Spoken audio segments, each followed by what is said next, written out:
Heureux de vous retrouver, mesdames et messieurs. Merci de nous rester fidèles. Vous êtes bien sûr Sunu Kaddu TV, la presse du jour. Les activités au port autonome de Dakar font la une des quotidiens du samedi 21 juin 2025. Nous démarrons avec le quotidien qui parle d'une baisse de l'activité et barre à sa une mer agitée au port autonome de Dakar. Selon ce journal, l'ANSD établit un fléchissement de 11% du trafic et parle d'un déséquilibre entre les exportateurs et les importateurs. La Tribune donne des chiffres beaucoup plus précis et nous informe que c'est 11,3% pour le recul du trafic maritime global par rapport au mois précédent. Ce repli s'explique principalement par la baisse des débarquements, particulièrement l'absence d'importation du pétrole brut. Ce journal nous informe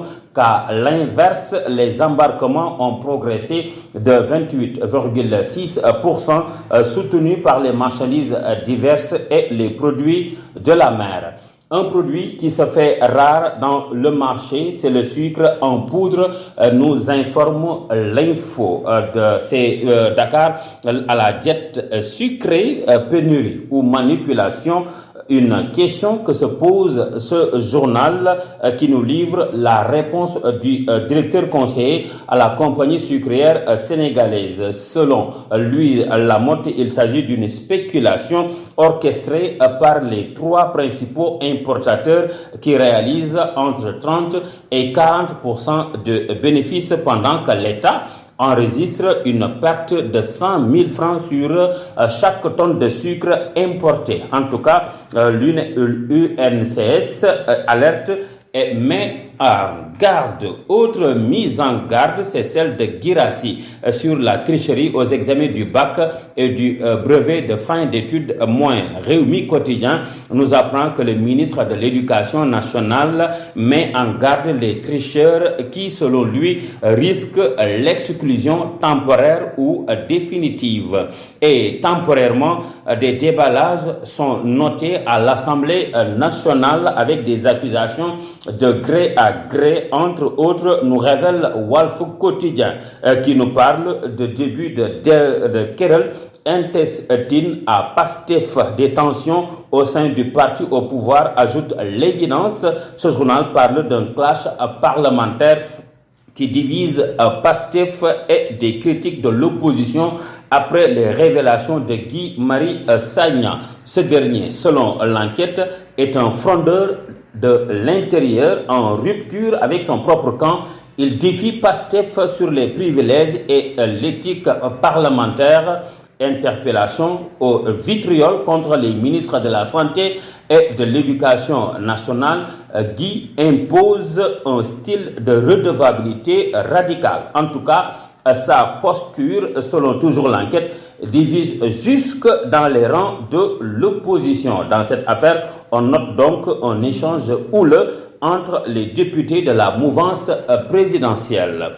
Autre échange houleux, c'est entre le premier ministre sénégalais Ousmane Sonko et le président américain à propos des refus de visa. L'As quotidien nous apprend que Sonko récolte une volée de bois vert. Mais Thierno Alassane Sall, selon Source A, savonne Sonko. Selon le parlementaire, Ousmane Sonko doit savoir que ces déclarations populistes destinées à nourrir le fanatisme de ces turiféraires peuvent avoir des conséquences graves pour notre pays. Thierno Alassane de poursuivre cette sortie du Premier ministre dans la forme comme dans le fond n'est qu'une expression de l'incompétence.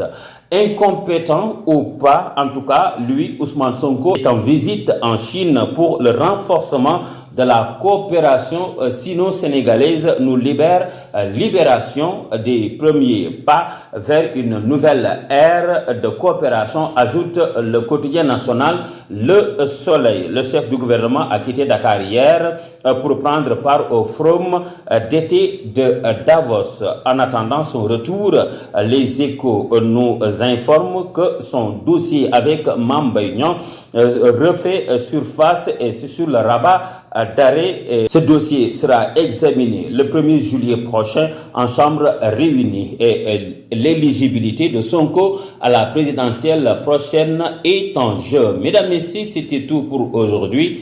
Merci d'avoir suivi. Rendez-vous est pris le lundi prochain. D'ici là, portez-vous bien en compagnie des programmes de Sunu Kadu TV. Merci et bon week-end à tous.